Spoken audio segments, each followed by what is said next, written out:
മാളത്തൊരു മുമ്പയുടെ ഇന്നത്തെ വിശേഷത്തിലേക്ക് എല്ലാവർക്കും സ്വാഗതം. അങ്ങനെ ഡോക്ടർ അലീനയോട് പറയുന്നുണ്ട്, അലീന് നീ ബെറ്റർ ആയിട്ടുണ്ട്, പിന്നെ വീട്ടിൽ പോയാൽ ശ്രദ്ധിച്ചാൽ മതി എന്ന് പറയാണ്. പിന്നീട് ബാലചന്ദ്രനോടായി ഡോക്ടർ പറയുന്നുണ്ട്, അലീന നിങ്ങളുടെ മകളാണെന്നാണ് ഞാൻ മുൻപ് വിചാരിച്ചിരുന്നത്. പക്ഷേ പിന്നീട് എനിക്ക് മനസ്സിലായി അവൾ നിങ്ങളുടെ സെർവൻ്റ് ആണെന്ന്. പക്ഷേ എനിക്ക് അത്ഭുതം എന്താണെന്ന് അറിയാവോ, നിങ്ങൾ അവളെ ഒരു മകളെ പോലെയാണ് പരിഗണിച്ചത്. നിങ്ങൾ മാത്രമല്ല, നിങ്ങളുടെ റിലേറ്റീവ്സ് ഒന്നും പറയാണ്. ഇത് കേട്ട് ബാലചന്ദ്രൻ പറയുന്നുണ്ട്, അതിന് അലീന ഞങ്ങളെ അങ്ങനെ തന്നെയാണ് കരുതുന്നത്, ഞങ്ങൾ അവളുടെ ബന്ധുക്കളാണെന്ന്. ഗീവ് ആൻഡ് ടേക്ക് എന്നൊക്കെ പറയില്ലേ ഡോക്ടർ, അതുപോലെയാണെന്ന് പറയുമ്പോൾ ഡോക്ടർ പറയുന്നുണ്ട്, അതെന്തായാലും എനിക്ക് ഇഷ്ടപ്പെട്ടു എന്ന് പറഞ്ഞുകൊണ്ട് ഡോക്ടർ അവിടെ നിന്നും ഇറങ്ങി പോകുന്നുണ്ട്. പിന്നീട് ബാലചന്ദ്രൻ അലീനയോട് പറയുന്നുണ്ട്, അലീന ഞാൻ ബില്ല് അടച്ചിട്ട് വരാമെന്ന് പറഞ്ഞ് പുറത്തേക്ക് ഇറങ്ങാൻ വേണ്ടി നിൽക്കുവാണ്. സാറേ നിൽക്കു സാറേ എന്ന് പറയുകയാണ് അലീന. അപ്പോൾ ബാലചന്ദ്രൻ തിരിഞ്ഞു നിൽക്കുന്നുണ്ട്. എന്നിട്ട് അലീനയുടെ അടുത്തേക്ക് വരികയാണ്. അലീന പെട്ടെന്ന് ബാഗിൽ നിന്നും കുറച്ച് കാശ് എടുത്തിട്ട് കൊടുക്കുകയാണ്. അപ്പോൾ ഇതെന്താ എന്ന് ചോദിക്കുന്നുണ്ട് ബാലചന്ദ്രൻ. അല്ല, ഇത് എനിക്ക് കുറച്ച് കാശിൻ്റെ കയ്യിലുണ്ടായിരുന്നു എന്ന് പറയുന്നുണ്ട്. ഇത് എവിടെന്നാ നിനക്കെന്ന് ബാലചന്ദ്രൻ ചോദിക്കുകയാണ്. അത് എനിക്ക് നമ്മുടെ രേവതിക്കുട്ടി വന്നപ്പോൾ തന്നതാ. രേവതിക്കുട്ടി വന്നപ്പോൾ ഇത്രയും കാശ് നിനക്ക് തന്നോ? അതെ, അത് മാമച്ചായനും ഗ്രേസി ആൻറ്റിയും കൂടി അവളുടെ കയ്യിൽ കൊടുത്തതാ അത്രേ, അതാണ് എന്ന് പറയുന്നുണ്ട്. ഇത് കേട്ട് ബാലചന്ദ്രൻ ഒന്ന് പുഞ്ചിരിക്കുകയാണ്. എന്നിട്ട് പറയുന്നുണ്ട്, അത് അവരുടെ സ്നേഹം. പക്ഷേ ഞാൻ ഈ ചെയ്യാൻ പോകുന്നതുണ്ടല്ലോ എൻ്റെ കടമയാണ്. ഇത് നീ സൂക്ഷിച്ചു വെച്ചോ, നിനക്ക് ആവശ്യം വരുമെന്ന് പറഞ്ഞ് ആ ക്യാഷ് എടുത്തിട്ട് ഞാൻ അലീനയുടെ കയ്യിൽ തന്നെ കൊടുക്കുകയാണ് ബാലചന്ദ്രൻ. പിന്നീട് വീടിന് പുറത്ത് വെച്ച് നമ്മുടെ ഹരിയും രോഹിത്തും കൂടി കണ്ടുമുട്ടുവാണ്. രോഹിത്ത് ഹരിയെ കണ്ടതും ഓടി വരുന്നുണ്ട്. എന്നിട്ട് ഹരിയെ കണ്ടപ്പോൾ ചോദിക്കുന്നുണ്ട്, എന്താടാ എന്താടാ ഇത് എന്ന് പറഞ്ഞുകൊണ്ട് ഹരിയുടെ മുഖം തിരിച്ചും മറിച്ചും ഒക്കെ രണ്ട് കവളും ഇങ്ങനെ നോക്കുകയാണ്. എന്നിട്ട് പറയുന്നുണ്ട്, ഇതെന്താ നിന്നെ മുഖത്തൊക്കെ എന്ന് ചോദിക്കുമ്പോൾ, അപ്പോൾ ഞാൻ നിന്നോട് പറഞ്ഞില്ലടാ വിളിച്ചപ്പോൾ നമ്മുടെ ചേട്ടൻ മനുവേട്ടൻ എന്നെ അടിച്ചെന്ന്. അപ്പം നീ വിശ്വസിച്ചില്ല അല്ലേ? ഇത് കേട്ടിട്ട് രോഹിത് പറയുന്നുണ്ട്, അടിക്കുക പറഞ്ഞാലും ഇതെന്തൊരു അടിയാടാ, ഇങ്ങനെയൊക്കെ അടിക്കുമോ? ഇത് കേട്ടിട്ട് ഹരി പറയുന്നുണ്ട്, ആ അലീന അവൾ മനുവേട്ടൻ്റെ അടുത്ത് എല്ലാം പറഞ്ഞു കൊടുത്തടാ. ഇത് കേട്ടിട്ട് രോഹിത്തിന് ദേഷ്യം വരും കേട്ടോ. എന്നിട്ട് രോഹിത് പറയുന്നുണ്ട്, ആ പന്ന ഇത് എന്ത് പണിയാടാ കാണിച്ചത്? ഉടനെ ഹരി പറയുന്നുണ്ട്, അവളെന്തായാലും പോലീസിനോട് പറയാൻ പറ്റിയില്ലല്ലോടാ, അതുകൊണ്ട് അതിൻ്റെ കേട് തീർത്തതാ മനുവേട്ടനോട് പറഞ്ഞിട്ട്. എടാ ഞാനും ഇക്കോട്ടത്തിലുണ്ടെന്ന് മനുവേട്ടൻ അറിഞ്ഞിട്ടുണ്ടാവുമോ എന്ന് രോഹിത് ചോദിക്കുകയാണ്. പിന്നെ അറിയാതെ അവളെല്ലാം പറഞ്ഞിട്ടുണ്ടാവില്ലേ? ഷോ, ഇനി എങ്ങനെ ഞാൻ മനുവേട്ടൻ്റെ മുന്നിൽ മുഖത്ത് നോക്കും? എടാ അമ്മയും അറിഞ്ഞടാ, എന്നെ എടുത്തിട്ട് അടിക്കുന്നത് കേട്ടിട്ട് അമ്മ വന്നു എന്ന് ഹരി പറയാട്ടോ. കമലാൻ്റിയും അറിഞ്ഞോ? വല്ലാത്ത നാണക്കേടായല്ലോടോ എന്നിങ്ങനെ വളരെ വിഷമത്തോടെ ഇങ്ങനെ രോഹിത് ചോദിക്കുന്നുണ്ട്. തീർന്നു, ഇനി തീർന്നു. കൊല്ലപ്പള്ളി വീടുമായിട്ടുള്ള എൻ്റെ ബന്ധം തീർന്നു. ഇനി എങ്ങനെയാടാ ഞാൻ അവിടെ കയറി ചെല്ലുക? ഇനിയിപ്പോൾ അമ്മ കമലാൻ്റി ഇത് ആരോടൊക്കെ പറയുന്ന അറിയില്ലല്ലോ. ഇനി എൻ്റെ അമ്മയും വിളിച്ച് പറയോടാന്ന് രോഹിത് ചോദിക്കുകയാണ്. ഉടനെ തന്നെ ഹരി പറയുന്നുണ്ട്, ഇല്ലടാ അമ്മയോട് ഞാൻ പറഞ്ഞിട്ടുണ്ട് ആരോടും പറയരുതെന്ന്, അതുകൊണ്ട് അമ്മ ആരോടും പറയില്ല. എടാ മനുവേട്ടൻ അച്ഛനോട് പറയോടാ, എനിക്ക് പേടിയാവുന്നു എന്ന് രോഹിത് പറയാണ്. ഇല്ലടാ ഞാൻ കെഞ്ചി പറഞ്ഞിട്ടുണ്ട് മനുവേട്ടനോട്, ഇത് അങ്കിളിനോട് പറയരുതെന്ന്. പറയത്തില്ലെന്നാണ് എനിക്ക് തോന്നുന്നത്, പക്ഷേ നീ ഒന്ന് കരുതിയിരിക്കുന്നത് നല്ലതാ. ഞാനൊന്ന് ആശ്വസിച്ചതായിരുന്നു എല്ലാം ഒന്ന് ഒതുങ്ങിയെന്ന്, പക്ഷെ വീണ്ടും തുടങ്ങി. എടാ ഈ ആലീനയും മനുവേട്ടനും തമ്മിൽ എന്താന്ന് രോഹിത് ചോദിക്കുമ്പോൾ ഹരി പറയുന്നുണ്ട്, എന്തോ ഉണ്ട്, അവർ തമ്മിൽ എന്തോ ഉണ്ട്. അതാ മനുവേട്ടൻ ഇത്ര കലിപ്പ്. എന്നാലും ഇത് വല്ലാത്ത കഷ്ടമായല്ലോടാ എന്ന് പറഞ്ഞുകൊണ്ട് രോഹിത് ഹരിയും കൂടി അവിടെ നിന്നും പോകുന്നുണ്ട്. പിന്നീട് അലീനയും ബാലചന്ദ്രനും കൂടി വീട്ടിലേക്ക് വരുവാണ്. കാർ വീടിനടുത്ത് എത്തിയപ്പോൾ ബാലചന്ദ്രൻ ചോദിക്കുന്നുണ്ട്, അപ്പോൾ ഹോസ്പിറ്റൽ വാസം കഴിഞ്ഞു, ഇനി മാഡത്തിൻ്റെ കീഴിലാണ്, നിനക്ക് ടെൻഷൻ ഉണ്ടോ അലീനെ? ഇത് കേട്ടിട്ട് അലീന പറയുന്നുണ്ട്, ഇല്ല സാർ, ഇനി ഇവിടെ നിന്ന് പറഞ്ഞയച്ചാലും ഞാൻ പോവാൻ തയ്യാറാ. പിന്നെ എന്തിനാ ടെൻഷൻ? റെസ്റ്റ് പറഞ്ഞിട്ടുണ്ട് ഡോക്ടർ എന്ന് ബാലചന്ദ്രൻ പറയുമ്പോൾ, അത് ഡോക്ടർ പറയുന്നതൊന്നും നമ്മുടെ മാഡത്തിന് വിഷയമല്ല, പിന്നെ സാറ് തന്നെ മാഡത്തോട് പറയണം. ആ ശരി, ഞാൻ പറയാം, നീ ഇറങ്ങ്, വണ്ടിയിൽ നിന്ന് ഇറങ്ങ് എന്ന് പറയുകയാണ് ബാലചന്ദ്രൻ. അങ്ങനെ രണ്ടുപേരും കൂടെ വണ്ടിയിൽ നിന്ന് അകത്തേക്ക് ചെല്ലുന്നുണ്ട്. അലീന പുറത്തേക്ക് ഇറങ്ങിയതും എല്ലാ പരിസരമൊക്കെ നോക്കുക കേട്ടോ. വീട്ടിലേക്കും നാലുപുറമൊക്കെ ഒന്നിങ്ങനെ നിന്ന് നോക്കുന്നുണ്ട്. പെട്ടെന്ന് വണ്ടിയിൽ നിന്നും ബാഗ് എടുക്കാൻ വേണ്ടി നിൽക്കുവാണ്. ഏയ് നീ എടുക്കണ്ട, ഞാൻ എടുത്തോളാം എന്ന് പറഞ്ഞ് അലീനെ മാറ്റി നിർത്തിക്കൊണ്ട് അലീനയുടെ ബാഗൊക്കെ ബാലചന്ദ്രനാണ് എടുത്ത് അകത്തേക്ക് കയറുന്നത്. ബാലചന്ദ്രൻ കോളിംഗ് ബെല്ലടിക്കുകയാണ്. ഇത് കേട്ട് നമ്മുടെ ബബിതയും കൃഷ്ണമോളും ഹാളിലിരുന്ന് പഠിക്കുന്നുണ്ട്. ബബിത വിളിച്ച് പറയാണ്, അമ്മേ ആരോ കോളിംഗ് ബെല്ലടിക്കുന്നു. ഇത് കേട്ട് നമ്മുടെ വൈജയന്തി കിച്ചണിൽ നിന്ന് വരുന്നുണ്ട്. അതിനെ എനിക്ക് ചെവിക്ക് കുഴപ്പമൊന്നുമില്ല, ഞാനും കേൾക്കുന്നുണ്ട്. അപ്പോൾ കൃഷ്ണമോള് പറയുന്നുണ്ട്, അതിനമ്മേ അവൾക്ക് ചേച്ചിക്ക് മടിയാ, എഴുന്നേൽക്കാൻ മടി. അതെന്താ, നിനക്ക് അങ്ങ് പോയി തുറന്നു കൊടുത്തൂടെ എന്ന് കൃഷ്ണമോളോട് ചോദിക്കുകയാണ് ബബിത. രണ്ടുപേരും ഒന്ന് നോക്കിക്കൊണ്ട് വൈജയന്തി തന്നെ ചെന്ന് ഡോറ് തുറന്നു കൊടുക്കുകയാണ്. വൈജയന്തി പെട്ടെന്ന് കാണുന്നത് നമ്മുടെ ഒരു ബാലചന്ദ്രനെയാണ്. ബാഗും പിടിച്ചുകൊണ്ട് നിൽക്കുന്ന ബാലചന്ദ്രനെ കാണുന്നത്. ബാലചന്ദ്രനെ ഇങ്ങനെ അടിപൊണ്ടി നോക്കുകയാണ് വൈജയന്തി. പിന്നീടാണ് തൊട്ടപ്പുറത്ത് നിൽക്കുന്ന അലീനയെ കാണുന്നത്. അലീനയെ കണ്ടതും എഞ്ചി കടിച്ച കുരങ്ങിനെ പോലെ പറയുന്ന പോലെ നമ്മുടെ വൈജയന്തിയുടെ മുഖം അങ്ങ് മാറുകയാണ്. എന്നിട്ട് ചോദിക്കുന്നത്, ബാലചന്ദ്രൻ ഇവളെയും കൊണ്ട് വന്നത് കാറിലാണോ? കാറിൽ വന്നെന്ന് വെച്ചിട്ട് എന്തപ്പോൾ കുഴപ്പമുണ്ടായത്? അവൾക്ക് എന്തെങ്കിലും സംഭവിച്ചോ എന്ന് ബാലചന്ദ്രൻ ചോദിക്കുമ്പോൾ, അവളെ ഒരു ഓട്ടോയിൽ കയറ്റി വിടാമായിരുന്നില്ലേ എന്ന് പറഞ്ഞുകൊണ്ട് ദേഷ്യത്തോടെ ഇങ്ങനെ ദേഷ്യം കടിച്ചമർത്തി നിൽക്കുക. ഞാനൊന്നും പറയുന്നില്ല എന്ന് പറയാണ്. നീ എന്തിനാ പറയാതിരിക്കുന്നത്? ദേഷ്യം തീരുവോളം നീ പറഞ്ഞോ വൈജയ് എന്ന് പറയാണ്. എന്നാൽ വൈജയന്തിയാണെങ്കിൽ തിരിഞ്ഞു നോക്കാതെ അങ്ങ് നടക്കുകയാണ് ഹാളിലേക്ക്. ബാലചന്ദ്രൻ അലീനയോട് പറയുന്നുണ്ട്, നീ അലീനെ എന്ന് പറഞ്ഞുകൊണ്ട് അലീനയും പിടിച്ചുകൊണ്ട് അകത്തേക്ക് കയറുകയാണ് ബാലചന്ദ്രൻ. അലീനയ്ക്കാണെങ്കിൽ ഇത്രയും ദിവസം ഹോസ്പിറ്റലിൽ വന്നിട്ട് വീട്ടിൽ വന്ന് കയറുന്ന സമയത്ത് വൈജയന്തി ആണെങ്കിൽ ഹോസ്പിറ്റലിൽ പോയി ഒന്ന് നോക്കുക പോലും തിരിഞ്ഞു നോക്കുക പോലും ചെയ്തിട്ടില്ല. എന്നിട്ട് വീട്ടിൽ വന്ന് കയറുന്ന സമയത്ത് ഇമ്മാതിരി പെരുമാറ്റം കണ്ടപ്പോൾ നമ്മുടെ അലീനയ്ക്ക് ഭയങ്കര വിഷമാവും കേട്ടോ. വിഷമിച്ചുകൊണ്ട് ഇങ്ങനെ ഉമ്മത്ത് നിൽക്കുക. അപ്പോഴേക്കും കൃഷ്ണമോൾ ഓടി വന്നിട്ട് അലീനയുടെ കയ്യിൽ പിടിക്കുന്നുണ്ട്, ചേച്ചി എന്ന് വിളിച്ചുകൊണ്ട്. ഹോസ്പിറ്റൽ വാസത്തിൽ നിന്ന് രക്ഷപ്പെട്ടു അല്ലേ ചേച്ചി എന്ന് ചോദിക്കുകയാണ്. അപ്പോഴേക്കും തൻ്റെ കയ്യിലുണ്ടായിരുന്ന ബാഗ് ബാലചന്ദ്രൻ കൃഷ്ണമോളുടെ കയ്യിൽ കൊടുത്തിട്ട് പറയുന്നുണ്ട്, ഇത് അമ്മയുടെ റൂമിലേക്ക് വെച്ചേക്ക്, അലീനയുടെ ബാഗാണെന്ന് പറയുകയാണ്. പിന്നീട് ബാലചന്ദ്രൻ അങ്ങനെ റൂമിലേക്ക് പോകാണ്ട് നിൽക്കുകയാണ്. പെട്ടെന്നാണ് കൃഷ്ണമോൾ അലീനയുടെ അടുത്ത് പറയുന്നത്, എന്ത് പണിയാണ് നീ കാണിച്ചത്?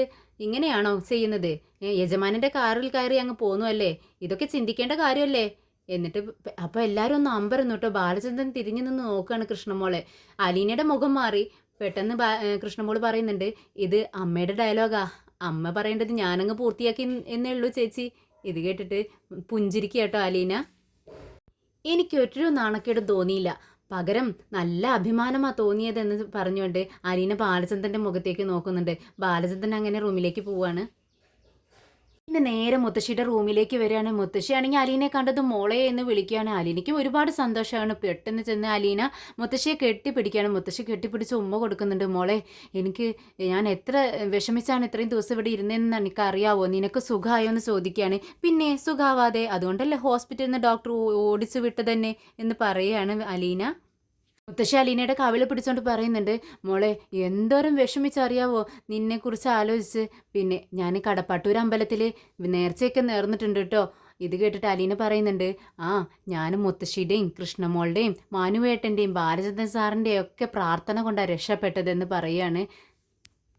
മുത്തശ്ശി കൃഷ്ണമോളോട് പറയുന്നുണ്ട്, മോളെ ഇവള് ഹോസ്പിറ്റലിൽ വന്നതേ അല്ലേ ഉള്ളൂ, എന്തെങ്കിലുമൊക്കെ കഴിക്കാൻ കൊടുക്ക്. ഇത് കേട്ടിട്ട് അലീന പറയുന്നുണ്ട്, മുത്തശ്ശി ഹോസ്പിറ്റൽ വാസം എനിക്ക് സുഖമായിരുന്നു, അവിടെ ഒരു കുറവുണ്ടായിരുന്നില്ല. 3 ദിവസം മനുവേട്ടനുണ്ടായിരുന്നു എന്നോടൊപ്പം. 2 ദിവസം കൃഷ്ണമോള്, 1 ദിവസം രേവതിക്കുട്ടിയും. ഇവരുണ്ടല്ലോ എനിക്ക് ഫ്രൈഡ് റൈസും ചിക്കൻ ബിരിയാണിയും ഒക്കെ വാങ്ങിച്ചു തന്നു. ഒരു കുറവും എനിക്കിവിടെ ഉണ്ടായിരുന്നില്ല എന്ന് പറയാണ്. രേവതിക്കുട്ടി വന്നിട്ടുണ്ടായിരുന്നു എന്ന് പറഞ്ഞപ്പോൾ മുത്തശ്ശി ചോദിക്കുന്നുണ്ട്, അവരൊക്കെ വന്നോ മോളെ? എന്നോട് സ്നേഹമുള്ളവരെല്ലാവരും വന്നു മുത്തശ്ശിക്കും എന്നോട് സ്നേഹമല്ലേ? മുത്തശ്ശിക്ക് വയ്യാത്തതുകൊണ്ടല്ലേ വരാതിരുന്നത്? സുഖമായിട്ടിരിക്കുകയാണെങ്കിൽ വന്നേനെ അല്ലേ മുത്തശ്ശി എന്ന് ചോദിക്കുമ്പോൾ ഞാൻ എൻ്റെ മനസ്സുകൊണ്ട് എത്ര തവണ അവൾ വന്നു എന്നറിയാവോ? ഇവരോടെല്ലാം ഞാൻ ചോദിക്കുമായിരുന്നു, ആ പെങ്കച്ചിൻ്റെ കാര്യം എന്തായി, അവളോടൊപ്പം ആരൊക്കെയുണ്ട്, എന്താ കാട്ടണേന്നൊക്കെ ഞാൻ ചോദിക്കുമായിരുന്നു എന്ന് പറയാണ്. അപ്പോൾ അലീന പറയുന്നുണ്ട്, ഇനിയിപ്പോൾ കുഴപ്പമൊന്നുമില്ലല്ലോ മുത്തശ്ശി, ഞാനിങ്ങോട്ടേക്ക് വന്നില്ലേ, എനിക്ക് സുഖമായി, ഇനി പേടിക്കാനൊന്നും ഇല്ലല്ലോ എന്ന് പറയാണ്. ഇനി മുത്തശ്ശിയുടെ കാര്യങ്ങളൊക്കെ ഞാനാ നോക്കുന്നതെന്ന് അലീന പറയാണ്. ഇത് കേട്ടിട്ട് മുത്തശ്ശി പറയുന്നുണ്ട്, വേണ്ട നിനക്ക് ഇപ്പോൾ ആവശ്യം റെസ്റ്റാണ്. നീ ഹോസ്പിറ്റലിൽ നിന്ന് ഇങ്ങോട്ടേക്ക് വന്നതല്ലേ ഉള്ളൂ, പെട്ടെന്നതൊന്നും കാര്യങ്ങളൊന്നും നോക്കാൻ നിൽക്കണ്ട, നീ കുറച്ച് റെസ്റ്റ് എടുക്ക്. ഇത് കേട്ടിട്ട് കൃഷ്ണമോള് പറയുന്നുണ്ട്, ചേച്ചി ഇവിടെ ഇല്ലാത്ത സമയത്ത് ഭയങ്കര ബോറായിരുന്നു. ചേച്ചി ഇവിടെ ഉള്ളതും ഇല്ലാത്തതും ഭയങ്കര വ്യത്യാസമൊക്കെ കേട്ടോ. എനിക്കും മുത്തശ്ശിക്കുക ചേച്ചി ഇവിടെ ഇല്ലാത്തതിൻ്റെ വിഷമം ഒരുപാട് ഫീൽ ചെയ്തത്. കണ്ടോ ആ കുഞ്ഞിന് പോലും ഫീൽ ചെയ്തു. ഞാൻ പറഞ്ഞത് എത്ര ശരിയാ മോളെ, ഇപ്പം മനസ്സിലായില്ലേ നിനക്ക് എന്ന് മുത്തശ്ശി പറയാണ്. എന്തായാലും നിന്റെ അമ്മ നല്ലോണം അനുഭവിച്ചിരിക്കണു. അവളെ എല്ലാ ജോലികളും ചെയ്യേണ്ടി വന്നില്ലേ അലീന ഇല്ലാത്തതുകൊണ്ട്. ബാങ്കിൽ പോലും നേരാവണ്ണം പോവാൻ അവൾക്ക് പറ്റിയിട്ടില്ല എന്ന് മുത്തശ്ശി പറയാണ്. ഇത് കേട്ടിട്ട് നമ്മുടെ കൃഷ്ണമോള് പറയുന്നുണ്ട്, കഷ്ടപ്പെടുകയൊക്കെ ചെയ്തു, പക്ഷേ മനസ്സിന് പദം വന്നിട്ടൊന്നുമില്ല. ഭയങ്കര ദുഷ്ടതരം തന്നെയാണ്. ഇന്നലെയും കൂടി പറയുന്നു കേട്ടോ, അവളിങ്ങോട്ട് വരട്ടെ കാണിച്ചു കൊടുക്കാൻ ഞാനെന്ന്. ആ അപ്പോൾ ആ മുത്തശ്ശി പറയുന്നുണ്ട്, മോളെ അലീനെ അവൾ എന്ത് വേണമെങ്കിലും പറഞ്ഞോട്ടെ കേട്ടോ, പക്ഷേ നീ അങ്ങനെ ജോലികളൊന്നും ചെയ്യാൻ പോണ്ട. അതൊക്കെ ഞാൻ ശ്രദ്ധിച്ചോളാം മുത്തശ്ശീന്ന് അലീന പറയുന്നുണ്ട്. അലീന ഹാളിലിരുന്ന് കൃഷ്ണമോൾക്ക് ഡൗട്ട്സ് എല്ലാം ക്ലിയർ ചെയ്ത് കൊടുക്കുകയാണ്. അപ്പോഴേക്കും വൈജ എൻ്റെ കിച്ചണിലേക്ക് കയറുന്നുണ്ട്. എന്നിട്ട് തിരിച്ചു വന്നിട്ട് അലീനെ എന്ന് വിളിക്കുന്നുണ്ട്. എന്താ മാഡം ഞാനിവിടെ ഉണ്ടെന്ന് പറഞ്ഞുകൊണ്ട് അലീന എഴുന്നേറ്റ് കിച്ചണിൻ്റെ അടുത്തേക്ക് ചെല്ലുകയാണ്. അപ്പോൾ കിച്ചണിൽ നിന്നും ഇറങ്ങി വരുന്ന വൈജ ദേഷ്യത്തോടെ ചോദിക്കുന്നുണ്ട്, നീ എന്താ അവിടെ കാണിക്കുന്നത്? ഞാൻ കൃഷ്ണമോളുടെ അടുത്തുണ്ടായിരുന്നു. എന്താ കൃഷ്ണമോളുടെ അടുത്ത്? നിനക്ക് ഇത്രയും നേരമായിട്ടും കിച്ചണിൽ കയറാനായിട്ടില്ലേ? അല്ല, ഡോക്ടറിനോട് റെസ്റ്റ് പറഞ്ഞിട്ടുണ്ടായിരുന്നു. ഡോക്ടർ റെസ്റ്റ് പറഞ്ഞിട്ടുണ്ടെന്നോ? ഇത്രയും ദിവസം ഹോസ്പിറ്റലിൽ റെസ്റ്റ് എടുത്തൊന്നും പോരെ. ഇത് കേട്ട് വൈജയ് എന്നുള്ള വിളിയാണ് കേൾക്കുന്നത്. ബാലചന്ദ്രൻ വിളിച്ചിട്ട് അങ്ങോട്ടേക്ക് വരുവാണ്. അലീനയ്ക്ക് 2 ആഴ്ചത്തെ പരിപൂർണ വിശ്രമം വേണമെന്നാണ് ഡോക്ടർ പറഞ്ഞതെന്ന് ബാലചന്ദ്രൻ പറയുന്നുണ്ട്. ഇത് കേട്ടിട്ട് വൈജയന്തി ചോദിക്കുന്നുണ്ട്, അപ്പോൾ ഇവിടുത്തെ ജോലികളെല്ലാം ഡോക്ടർ വന്നിട്ട് ചെയ്യോ? പൊട്ടത്തരം പറയല്ലേ വൈജയ്. നിന്റെ മക്കൾക്കാണ് ഇങ്ങനെ വന്നതെങ്കിൽ നീ വെച്ച് വിളമ്പി കൊടുക്കത്തില്ലേ? എൻ്റെ മക്കൾക്കാണെങ്കിൽ ഞാൻ വിളിച്ച് വിളമ്പി കൊടുക്കും, ഇവൾക്ക് കൊടുക്കാൻ എനിക്ക് പറ്റത്തില്ല. ഇത് കേട്ടിട്ട് നമ്മുടെ അലീന പറയുന്നുണ്ട്, മാഡത്തിൻ്റെ മകളാണെന്ന് അങ്ങ് വിചാരിച്ചാൽ മതി എന്ന് പറയുവാണ്. പോടി അവിടുന്ന്. നിന്നെ എൻ്റെ മോളായിട്ട് കാണാനോ, എൻ്റെ പട്ടിയുടെ മോളായിട്ട് കാണാനുള്ള സ്ഥാനം പോലും നിനക്കില്ല എന്ന് വൈജ പറയുന്നുണ്ട്. 2 ആഴ്ചത്തേക്ക് മതി മാഡം. എന്തിനാ? കഷ്ടമുണ്ട് കേട്ടോ. എന്തിനാ ഇങ്ങനെയൊക്കെ പറയുന്നത്? അതിന് മാത്രം ഞാൻ എന്ത് തെറ്റാ മാഡത്തോട് ചെയ്തത് എന്ന് അലീന ചോദിക്കുകയാണ്. കേട്ടല്ലോ വൈജയ്, നീ അവൾ ചോദിച്ച ചോദ്യം കേട്ടില്ലേ? നീ അതിനെങ്കിലും ഒരു മറുപടി കൊടുക്ക്. ഇവളെന്ത് കാണിച്ചിട്ടാ നിങ്ങളെല്ലാവരും കൂടെ തലയിൽ കയറ്റി വെക്കുന്നേ എന്ന് വൈജയന്തി ചോദിക്കുമ്പോൾ ബാലചന്ദ്രൻ പറയുന്നുണ്ട്, അത് തന്നെ ഞങ്ങൾക്കും ചോദിക്കാനുള്ളത്. ഇവളെന്ത് കാണിച്ചിട്ടാ നീ ഇവളെ ചളിയിൽ ചവിട്ടി താഴ്ത്തുന്നത്? അതൊന്ന് പറ എന്ന് പറയുന്നുണ്ട്. ഞാൻ ഒന്നും പറഞ്ഞില്ല, നീ അവിടെ പോയിരുന്ന് സുഖിച്ചോ. ഞാൻ പറയുന്നതല്ലേ തെറ്റ്. എൻ്റെ ഭാഗം പറയാൻ ആരുമില്ല. ഞാൻ പറയുന്നത് ശരിയാണോ എന്താണോ എന്ന് അന്വേഷിക്കാൻ പോലും ആളില്ല. ഇവിടുത്തെ അടുക്കളക്കാരിയുടെ കാര്യം പറയാനല്ലേ എല്ലാവർക്കും നാവുള്ളൂ. ചുറ്റും അവളുടെ നല്ലത് പറയാനേ ആളുള്ളൂ. എൻ്റെ സങ്കടം കാണാൻ ആരുമില്ല എന്നും പറഞ്ഞുകൊണ്ട് റൂമിൽ കയറി വാതിലടക്കിയാണ് വൈജയന്തി. ബാലചന്ദ്രൻ അലീനയോട് പറയുന്നുണ്ട്, അതെ അലീനെ, അവൾ അങ്ങനെ പല പിച്ചുപയും പറയും, നീ അതൊന്നും ശ്രദ്ധിക്കണ്ട. ഡോക്ടർ എന്താണോ നിന്നോട് പറഞ്ഞത് അത് മാത്രം അനുസരിച്ചാൽ മതി എന്ന് പറയുന്നുണ്ട്. അലീനയ്ക്ക് ഭയങ്കര വിഷമാവുകയാണ്. അലീന ഇങ്ങനെ ചുറ്റുപാടൊക്കെ നടന്ന് നോക്കുക കേട്ടോ. വീടൊക്കെ ആകെ അലങ്കോലപ്പെട്ട് കിടക്കുന്നുണ്ട്. സിറ്റൗട്ടിൽ വന്നപ്പോൾ പേപ്പറുകളെല്ലാം എത്രയും ദിവസത്തെ പേപ്പേഴ്സ് എല്ലാം അവിടെ തന്നെ ഇരിക്കുന്നു. ഒന്നും അടുക്ക് പെറുക്കി വെച്ചിട്ടില്ല. അങ്ങനെ അലീന പതുക്കെ മുറ്റത്തേക്ക് ഇങ്ങനെ ഇറങ്ങി ഇങ്ങനെ നടക്കുവാണ് മുറ്റത്ത് കൂടെ. പെട്ടെന്നാണ് ഡോക്ടറുടെ പട്ടിക്കുട്ടി റിങ്കു ഓടി വരുന്നത് കാണുന്നത്. അലീനെ കണ്ടതും അവൻ ഓടി ചോടി വരുവാണ്. എടാ റിങ്കു എന്ന് വിളിച്ച് അലീന അവനെ കെട്ടിപ്പിടിക്കുകയാണ്. റിങ്കു ആണ് അലീനോടുള്ള സ്നേഹം അങ്ങനെ പ്രകടിപ്പിച്ചുകൊണ്ടിരിക്കുകയാണ്. അലീന റിങ്കുവിനോട് ചോദിക്കുന്നുണ്ട്, എടാ ഞാൻ വന്നത് നീ എങ്ങനെ അറിഞ്ഞടാ? എൻ്റെ മണം നിനക്ക് കിട്ടിയോ? അശ്യോടാ എന്ന് പറഞ്ഞ് അവനെ കൊഞ്ചിക്കുകയാണ്. പിന്നീട് രോഹിത് വീട്ടിലേക്ക് വരുന്നുണ്ട്. സ്റ്റെയർ കേസ് കയറി അവൻ റൂമിലേക്ക് പോകാൻ വേണ്ടി നിൽക്കുമ്പോൾ അലീന മുകളിൽ നിന്ന് താഴേക്ക് വരുന്നതാണ് കാണുന്നത്. രണ്ടുപേരും ഒരു നിമിഷം നോക്കുന്നുണ്ട്. എന്നിട്ട് അലീനയുടെ അടുത്തെത്തുന്ന സമയത്ത് അലീന അവനോട് ചോദിക്കുന്നുണ്ട്, എവിടെ എൻ്റെ മൊബൈൽ എവിടെ? എനിക്കൊരു മൊബൈൽ ഉണ്ടായിരുന്നു, അത് നീ എന്ത് ചെയ്തു എന്ന് ചോദിക്കുകയാണ്. ഉടനെ തന്നെ അവൻ അതിനുള്ള മറുപടിയല്ലേ പറയുന്നത്, മാറി നിൽക്കടി അങ്ങോട്ട്, നീ ഒരു തവണ രക്ഷപ്പെട്ടു, ഇനി രക്ഷപ്പെടത്തില്ല. ഇത് കേട്ട് അലീന പറയുന്നുണ്ട്, എനിക്കും അത് തന്നെയാണ് പറയാനുള്ളത്. ഒരു തവണ നിന്ന് രക്ഷപ്പെട്ടു, ഇനി അത് ഉണ്ടാവത്തില്ല, മാറി നിലടി പുല്ലേ എന്നും പറഞ്ഞുകൊണ്ട് അവളെ അങ്ങ് തട്ടിത്തെറിപ്പിച്ചുകൊണ്ട് അവൻ അങ്ങോട്ട് മുകളിലേക്ക് കയറി പോവാണ്. പിന്നീട് അലീന മുത്തശ്ശിയുടെ റൂമിലേക്ക് വരുന്നുണ്ട്. മുത്തശ്ശിയോട് ചോദിക്കുന്നുണ്ട്, മുത്തശ്ശിയുടെ ഫോൺ ഒന്ന് തരുമോ? അതായിരിക്കുന്നു മോളെ, അത് എടുത്തോ എന്ന് പറയുന്നുണ്ട്. അങ്ങനെ ഫോൺ എടുത്ത് അലീന രേവതിക്കുട്ടിക്ക് വിളിക്കുകയാണ്. ഫോൺ റിങ് ചെയ്യുന്നത് കേട്ട് ഗ്രേസി ആൻറ്റി വിളിച്ച് ചോദിക്കുന്നുണ്ട്, ആരാ മോളെ ഫോണിൽ? അത് രേവതിക്കുട്ടി ആൻറ്റി എന്ന് വിളിച്ച് പറയുകയാണ് നമ്മുടെ രേവതിക്കുട്ടി. എന്നിട്ട് അലീന ചേച്ചി എന്തിനാ വിളിച്ചതെന്ന് ചോദിക്കുകയാണ്. എന്തൊക്കെയുണ്ട് വിശേഷം എന്നും ചോദിക്കുന്നുണ്ട്. നീ എന്തെടുക്കുക എന്ന് അലീന ചോദിക്കുന്നുണ്ട്. ഞാനിതാ കിച്ചണിലാ ചേച്ചി, ഓരോരോ പണികളായിട്ട് ചെയ്യുന്നു. ചേച്ചിക്ക് സുഖമല്ലേ? കുഴപ്പമില്ല മോളെ എന്ന് പറയുന്നുണ്ട് അലീന. അല്ല അവിടെ ആർക്കെങ്കിലും സംശയമുണ്ടോ ആൻറ്റി? അല്ല ചേച്ചി എന്ന് ചോദിക്കുകയാണ്. ഇവിടെ എന്തൊക്കെയോ പ്രശ്നങ്ങളുണ്ട്, ആർക്കൊക്കെ എന്തൊക്കെയോ അറിയാവുന്നത് പോലെ എന്തോ പ്രശ്നമുണ്ട് മോളെ. ആ നീ പറ എന്ന് പറയാണ്. ചേച്ചി പുറത്താണോ അതോ റൂമിന് ഉള്ളിലാണോ അമ്മയുടെ മുത്തശ്ശിയുടെ അടുത്താണോ എന്ന് ചോദിക്കുന്നുണ്ട് രേവതിക്കുട്ടി. ഇല്ല ഞാൻ പുറത്താണ്, മോള് പറഞ്ഞു എന്ന് പറയാണ്. ചേച്ചി ആ രോഹിത് എന്ന് പറയുന്നതന്നെ അവൻ പിന്നീട് അവിടെ വന്നോ, അല്ല ഹരി എന്ന് പറയുന്നവൻ പിന്നീട് അവിടെ വന്നോ എന്ന് ചോദിക്കുന്നുണ്ട്. ഇല്ല പിന്നീട് വന്നിട്ടില്ല, നമ്മുടെ മനുവേട്ടൻ കണക്കിന് കൊടുത്തിട്ടുണ്ടെന്നല്ലേ പറഞ്ഞത്, അതുകൊണ്ട് പെട്ടെന്നൊന്നും ഇങ്ങോട്ട് വരാൻ സാധ്യതയില്ല.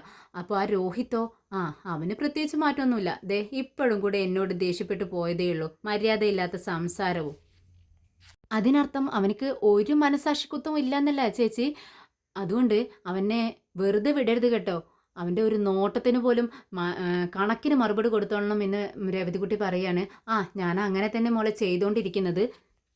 ഞാൻ എൻ്റെ മൊബൈൽ ഫോൺ അവനോട് ചോദിച്ചു, ബ്രിജിതാമമ്മിയുടെ ഫോൺ ഉണ്ടായിരുന്നില്ലേ, അത് കാണുന്നില്ല. ഉടനെ തന്നെ അവൻ എന്നെ ഭീഷണിപ്പെടുത്തുന്നു, പൂടി പുല്ലേന്ന്. ചേച്ചി എന്തിനാ അവിടെ നിൽക്കുന്നത്, ഇങ്ങ് ഇറങ്ങി പോന്നേക്ക് ചേച്ചി എന്ന് പറയാണ്.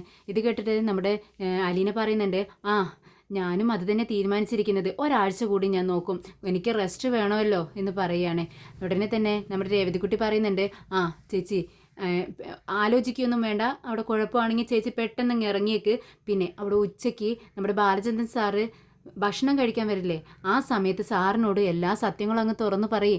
രോഹിത്തും ഹരിയും കൂടി മയക്കുമരുന്ന് കലക്കി തന്നതും ഇങ്ങനെ ഉപദ്രവിക്കാൻ നോക്കിയതും അപ്പോൾ ചേച്ചി സ്വയം വയറ്റിൽ കുത്തിയതാണെന്നും എല്ലാ കാര്യം അങ്ങ് തുറന്നു പറഞ്ഞേക്ക് സാറിനോട്. അയ്യോ മോളെ അങ്ങനെയൊന്നും പറയാൻ പറ്റത്തില്ല മോളെ, ഇത് അറിഞ്ഞാലുണ്ടല്ലോ ബാലചന്ദ്രൻ സാർ അവനെ അടിച്ച് ശരിയാക്കും, അവനെ ഇല്ലാതാക്കും. അങ്ങനെയല്ല അവനോട് പെരുമാറേണ്ടത്, അവനെ ഇങ്ങനെയൊക്കെ ആക്കി തീർക്കുന്നത് ആ ഹരിയാ, അതിൽ നിന്നും അവനെ പിന്തിരിപ്പിക്കുകയാണ് വേണ്ടത്. ഇത് കേട്ടതും രേവതിക്കുട്ടി പറയുന്നുണ്ട്, അടിച്ച് ശരിയാക്കട്ടെ ചേച്ചി, ചേച്ചി എന്തിനാ വിഷമിക്കുന്നത്, അവനക്ക് തെമ്മാടിത്തരം കാട്ടിയിട്ടല്ലേ, അപ്പോൾ അവനത് കിട്ടേണ്ടത് തന്നെയാണ്, ചേച്ചി എന്തിനാ വിഷമിക്കുന്നത് എന്ന് ചോദിക്കുകയാണ്. എന്തായാലും ഇന്ന് ഞാൻ ഹരിക്ക് വിളിക്കുന്നുണ്ട്, എന്നിട്ട് എൻ്റെ മൊബൈൽ ഫോൺ കൊണ്ടുവരാൻ പറയും, എന്നിട്ടൊരു ടൈം കൊടുക്കും ഞാൻ അവനക്ക്. അതിനുള്ളിൽ എത്തിയിട്ടില്ലെങ്കിൽ ഞാൻ അവനോട് സംസാരിക്കുന്നുണ്ട് എന്ത് ചെയ്യുമെന്നുള്ളത്. ഇത് കേട്ടിട്ട് രേവതിക്കുട്ടി പറയുന്നുണ്ട്, അങ്ങനെ തന്നെ വേണം ചേച്ചി, വിട്ടുകൊടുക്കരുത്, തെമ്മാടിത്തരം കാട്ടിയിട്ടല്ലേ, അവർക്കൊരു കുറ്റബോധവും ഇല്ലല്ലോ,